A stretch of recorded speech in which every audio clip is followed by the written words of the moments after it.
was a beast! Ah!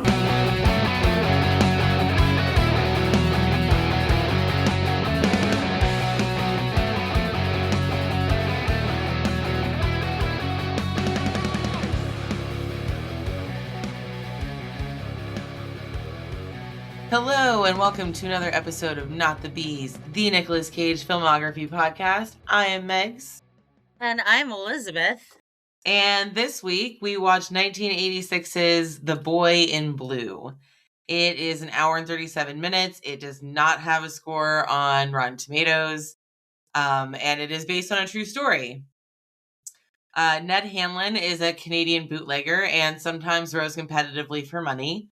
One day he's approached by a wealthy man named Bill that wants Ned to row in Philadelphia for money. At first, Ned refuses, but he nearly gets arrested for a booze delivery and again the next morning at his own boathouse.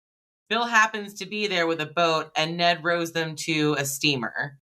On the steamboat, Ned discovers that Bill set him up to get him to row for him. Although Ned is upset, he ultimately agrees. He comes in second place at his first race using a different kind of boat with a sliding seat. Ned quickly gets sucked into the life of wealth and quickly forgets about his sweetheart at home, even when she comes to cheer him on. He instead falls for a rich girl named Margaret, whose uncle is a local businessman named Colonel Knox. She teases him, but ultimately rejects him. After a bad loss, Ned goes back to Canada to run booze and is immediately arrested. Margaret's uncle, Colonel Knox, bails him out and brings him back to Philly. He has Ned sign a contract to row for him. Margaret admits her uncle sent her to flirt with Ned. She's actually engaged. Ned's old girlfriend, Dulcie, is now engaged to Bill, and Bill wants Ned to win the North American Championship. Now all of the rowers have boats with the same kind of sliding seat. With everything else going on, Ned becomes too aggressive during a race and rams another boat. He's made to go in front of a committee for rowing. They've agreed unanimously to bar him from rowing competitively in their jurisdiction, which is North America. Well, it's the United States. So Ned goes home again. Back in Canada, feeling defeated, he's actually a local hero as he walks through the gates to his town. He's greeted to applause and a song. It's very emotional. Ned has a big think on the banks of a river and then makes a trip back to the boatmaker, Walter, that made the sliding seat, now rich after Ned gave his boat a chance. Ned asks Walter to train him. He's thinking about the World Championship race on the Thames River in England. Walter is reluctant but eventually agrees. Ned trains hard. Ned and Walter go back to Colonel Knox's house. Ned isn't allowed in, but Walter convinces Knox to let Ned race as champion in the World Championship, and if Ned loses, he'll give Knox the patent to the sliding seat. It's worth about $50,000, which back in the 1890s was a lot of money. Out front, Ned watches as Margaret leaves with her fiancé. As the carriage starts to drive away, Ned runs after it and jumps onto the side. He tells Margaret not to marry the guy, and the guy whacks him with his cane.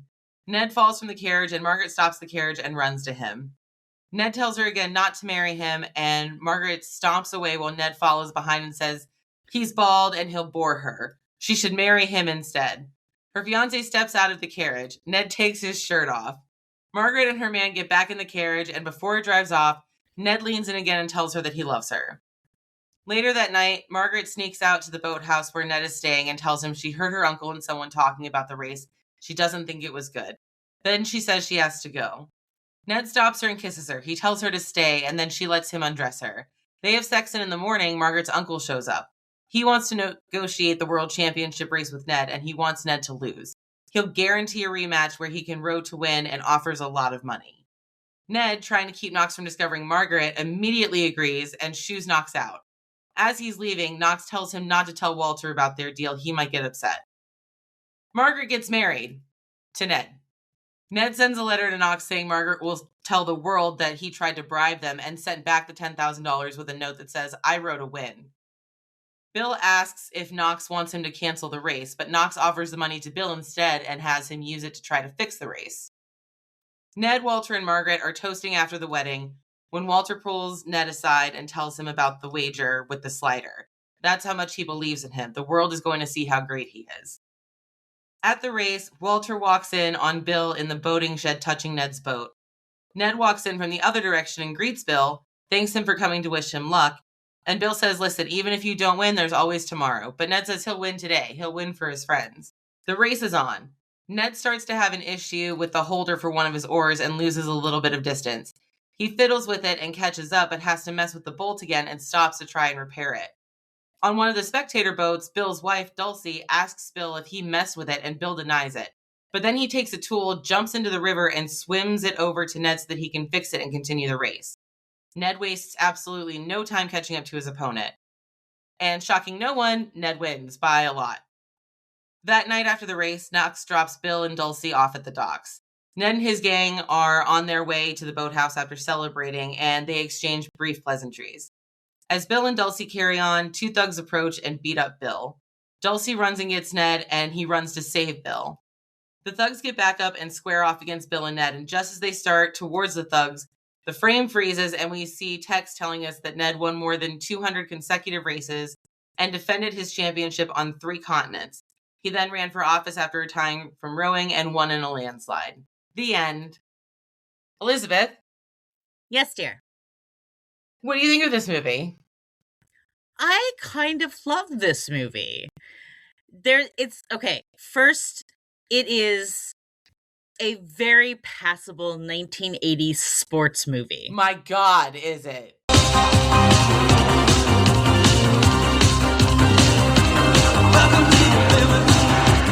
Like, it forgets halfway through that it's supposed to take place a century prior. It is like the Karate Kid if they rode instead of doing karate. Literally. It's so bad.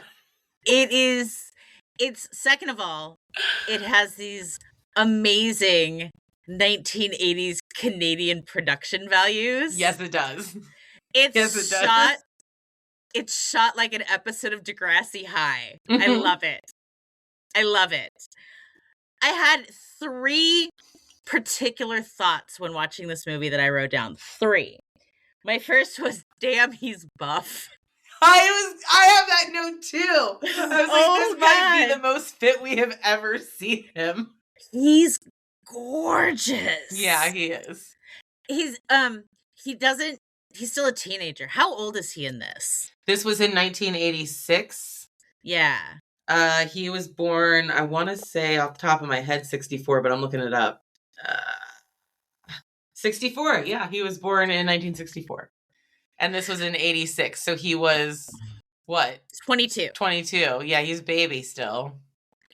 So in the 90s, he's got this full rug of a chest. Yeah, he does. But in this, it's like he's waxed. He's still got his baby chest. They go out of their way to oil him up, to make it look like he just is sweaty all the time. Time. Just wet for life. Like, that's his entire thing. And he's constantly taking his shirt off. Yeah. He's fucking... There's a scene in the barn where he's giving her a puppy. And she comes out to the barn and he's just, he's doing sit-ups with weights. And he gets up off the table. He's got no shirt on. He's wearing these cute little rolled up gray sweatpants. Very 80s.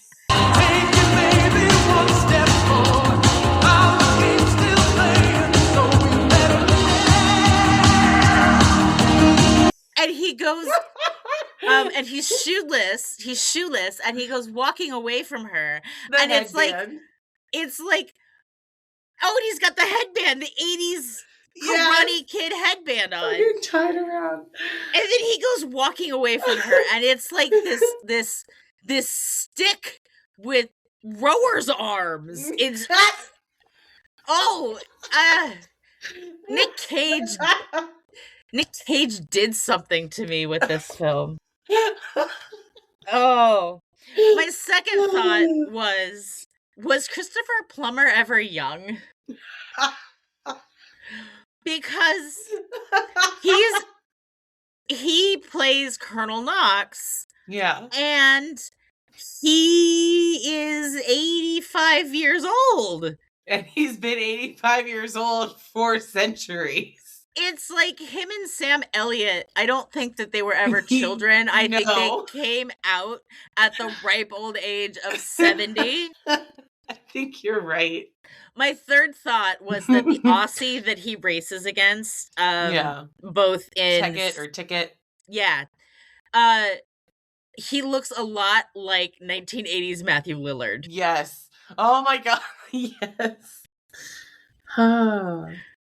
So when he was trash talking Ned, I was like, why is Shaggy being a dick? Oh my god. So that's what I thought of The Boy in Blue. Megan, what did you think of The Boy in Blue? So I agree with every one of your points that you just made, because I had to keep stopping this movie because I couldn't stop laughing at this. Like, it's just ridiculous. It's just ridiculous. That scene in the barn that you were just talking about, the reason I was laughing so fucking hard is because I had to stop and ask myself, like, what the fuck is going on? Like, it's supposed to be like the 1890s right here, and he's got like Karate Kid headgear on.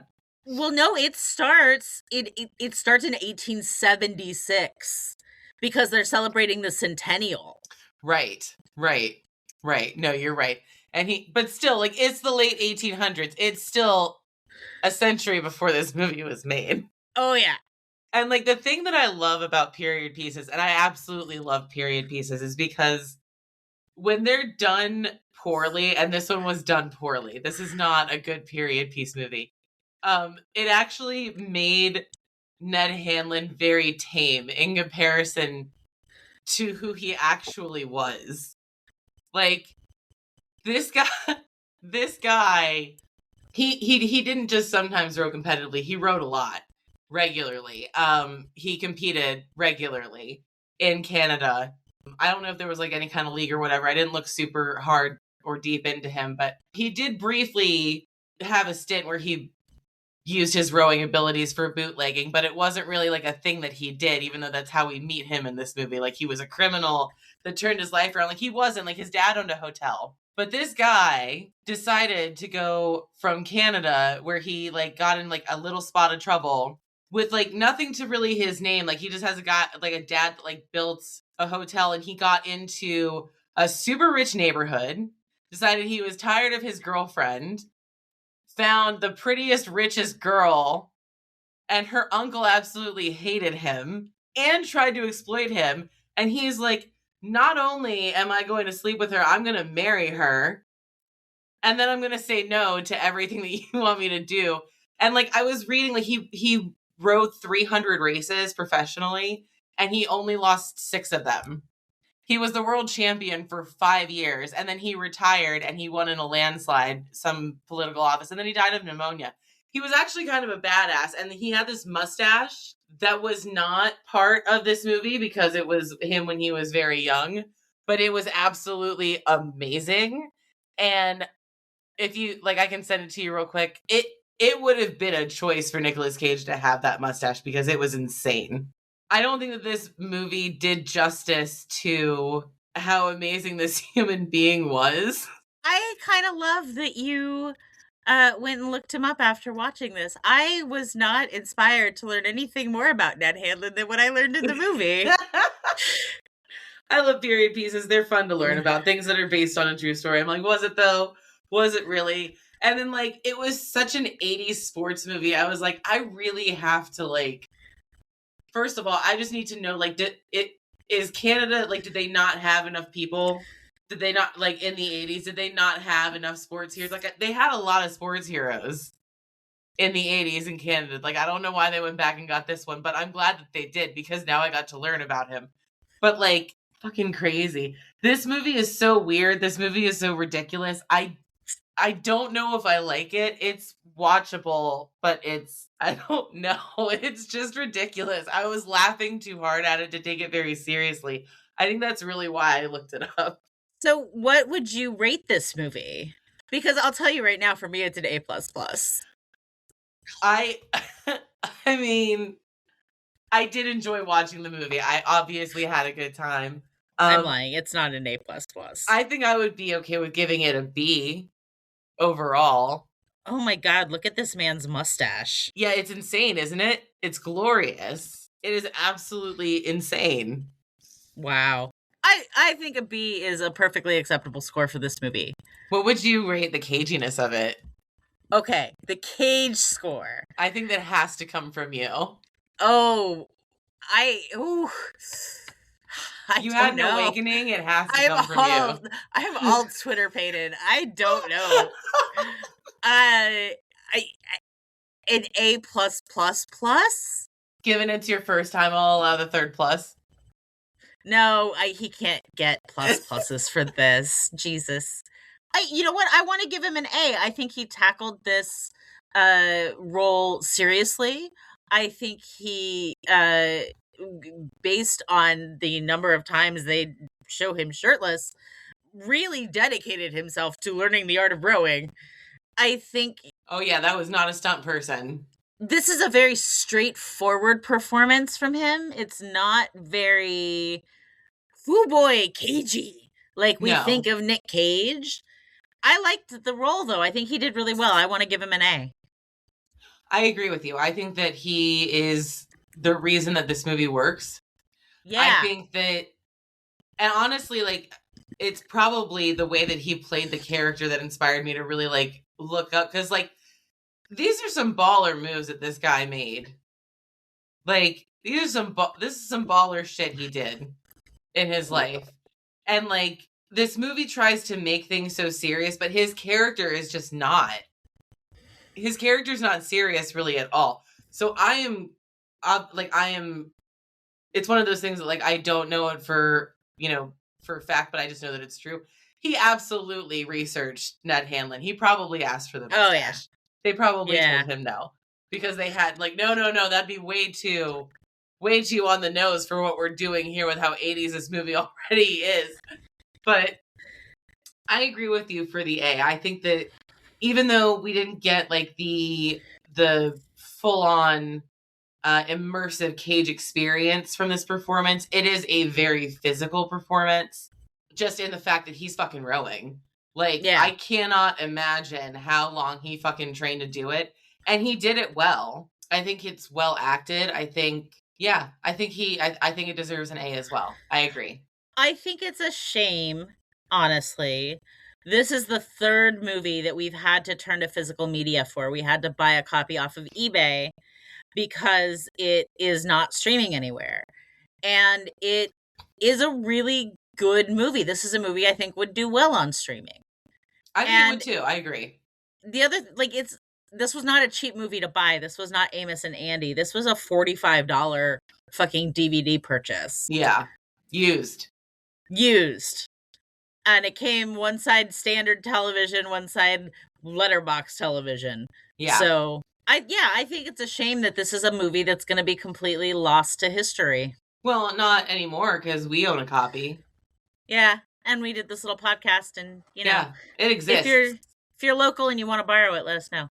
Yeah, for sure. I think that is going to do it for us here this week, though.